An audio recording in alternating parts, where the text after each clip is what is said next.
donde compartimos juntos a través de celebraciones, de cenas, regalos, el verdadero significado de esta fiesta.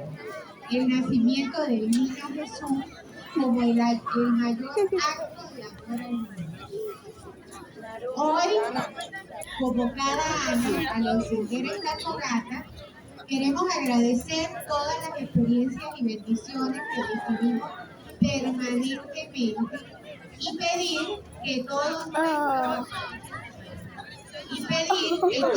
nuestros sueños y metas lleguen hasta Dios.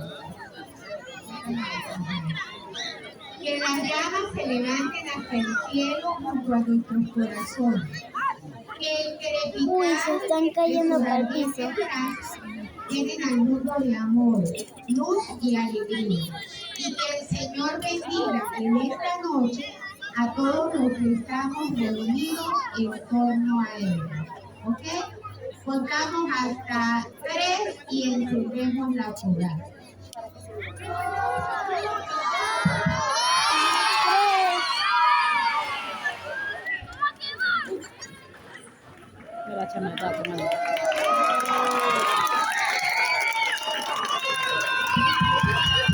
Sí, se prendió la fogata.